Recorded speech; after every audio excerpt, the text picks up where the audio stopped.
Hi students, so in this tutorial I'm going to solve an example related to the problems of the electrostatics.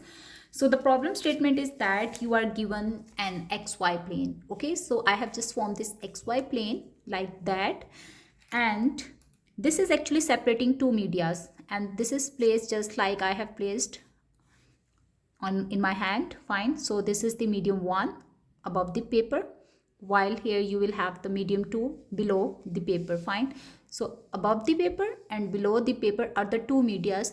This is the media 1. Okay, with the permittivity E1 and E2. All right, you are given the electric field intensity in the medium 1. So above the paper, okay, you have the value of E.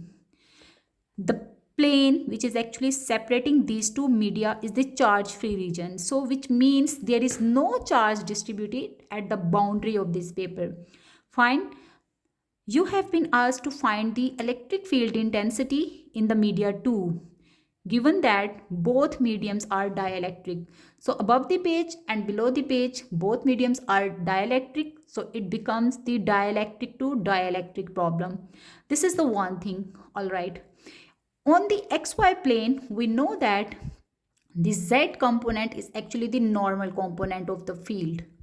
This is the one thing. So this is the normal on this page. Okay, while y component and x components are actually the tangents on this field. So these are the tangents, while the normal component is actually the z component. From this information, I will determine what will be the value of the electric field intensity in the second medium. All right, so assuming that according to the given condition, the electric field intensity is the first media, which is denoted by E1, is given by as E1x Ax hat plus E1y Ay hat plus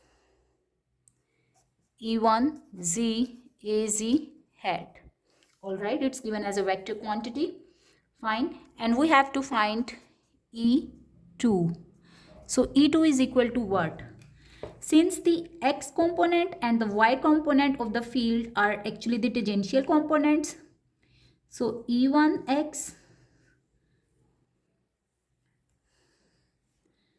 will be continuous, so that's why we can say that E1x will be equal to E2x, or in other words, the tangential component in the second media along the x component will be equal to the tangential component of the E in the first medium. Similarly, E2y, which is also the tangential component, will be equal to the E1y, while we know that the tangential normal component, which is actually the z component of this field.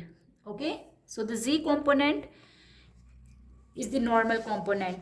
The general relation from the boundary value condition says that the normal component E1 epsilon 1 E1 and minus E epsilon 2 E2 and should be equal to rho s. And since we have assumed that the boundary is charge free region, so that's why rho s is equal to 0. Now what will happen?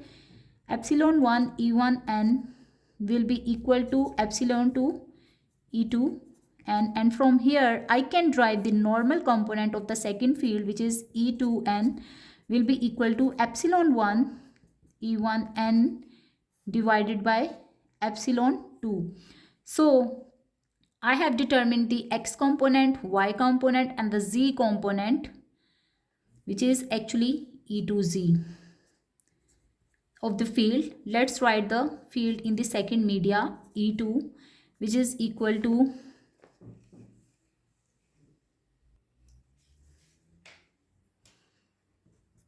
E1x Ax hat plus E1y Ay hat plus the z component is equal to this, so that is equal to epsilon 1 divided by epsilon 2 and E2n.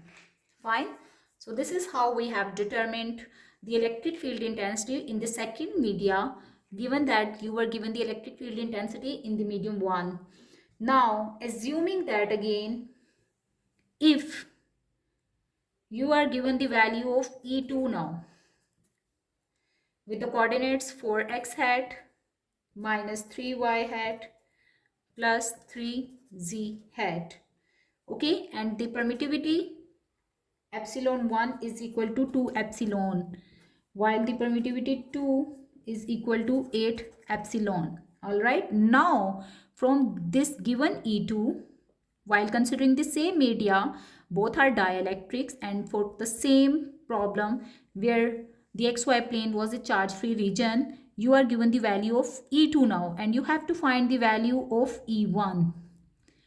Okay, so what you will do, since the x component and the y component were the tangent components, and the tangential components of the electric field intensity are always continuous no matter what. So from here I can write it like E1x will be equal to the x component of E2. So this is equal to 4. All right. And similarly, E 1y will be equal to minus 3.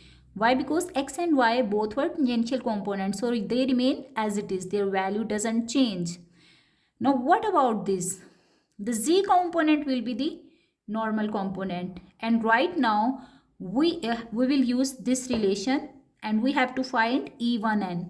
From this equation, E1n will be equal to what? It's equal to epsilon 2 divided by epsilon 1 into E2n, which is the z component of the second field. So let's just find it, and that will be equal to E1z. Okay, epsilon 2 is actually equal to 8 epsilon, while this is equal to 2 epsilon, and this is equal to E2 and which is equal to plus 3z in this case, so plus 3. So these terms will be cancelled out and you will have 4 over here, so 4 3s are 12. All right, and hence you can see that E1z comes out to be 12. When I will write in the form of a proper vector, then the electric field intensity in the first media will be equal to E1x, which is equal to 4x hat minus 3y hat, then plus 12 Az hat volt per meter. Thank you for watching.